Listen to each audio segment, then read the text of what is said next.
بعد اللہ تعالیٰ نے سورہ قصص کی بالکل ابتدا میں اللہ تعالیٰ نے اپنے ایک وعدے کا تذکرہ فرمایا، اپنے ایک فیصلے کا تذکرہ فرمایا جو بنو اسرائیل سے اللہ نے کیا تھا۔ فرعون کے زمانے میں بنو اسرائیل بہت کمزور تھے، بڑے محکوم تھے، بڑے مجبور تھے، بڑے مظلوم تھے، بڑے مقہور تھے۔ فرعون کا ظلم اور ستم اور اس کا تشدد اور اس کی زیادتیاں، بنو اسرائیل بری طرح سے آزمائش میں مبتلا تھے۔ اس وقت اللہ تعالیٰ نے بنو اسرائیل سے یہ بات فرمائی، قرآن میں اس طرح تذکرہ فرمایا کہ یہ آیات ایک ایسی کتاب کی آیات ہیں، قرآن کی آیات جو کتاب سچائی کو واضح کر دینے والی، کھول کر بیان کر دینے والی۔ اور پھر فرمایا کہ ہم تمہارے فائدے کے لیے تم کو موسیٰ اور فرعون کے حالات سناتے ہیں۔ ہوا یہ کہ فرعون زمین میں بڑی سرکشی اختیار کر چکا تھا، بڑا ظالم، بڑا متکبر، بڑا سرکش، بڑا فسادی، بڑا تباہی مچانے والا، بہت عقل دکھانے والا، بہت اس کے زبان پر بڑے بول،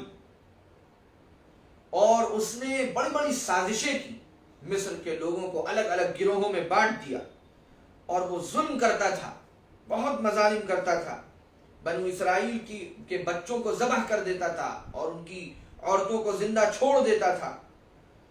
اس وقت اللہ فرماتا ہے کہ ہم نے یہ فیصلہ کیا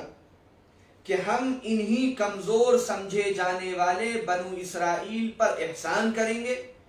اور ان کو ہم لیڈرشپ عطا کریں گے، پیشوا بنائیں گے، اور زمین میں ہم ان کو اقتدار عطا کریں گے۔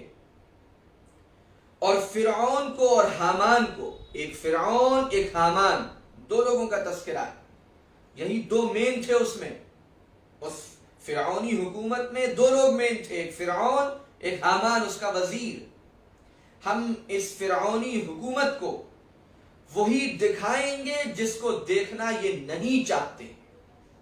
یعنی جن کو یہ دبا رہے ہیں، جن کو یہ کچل رہے ہیں، جن کو یہ مار رہے ہیں، جن پر یہ ظلم کر رہے ہیں، جن کے خلاف یہ سازشیں کر رہے ہیں، جن کے خلاف یہ چالیں چل رہے ہیں، اللہ انہی کمزوروں، بے کسوں، بے بسوں کو مضبوط کرے گا، اللہ انہی کو سامنے لائے گا، اللہ انہی کو مقتدی بنائے گا، اللہ انہی کو ایک قوت اور تمکین عطا فرمائے گا۔ یہ اللہ کا وعدہ ہے، اور اللہ نے فرمایا کہ ہم اس فرعونی جماعت کو یہ دکھائیں گے اور اس سے یہ بچ رہے ہیں، لیکن یہ حقیقت ان کے سامنے آ کر رہے گی۔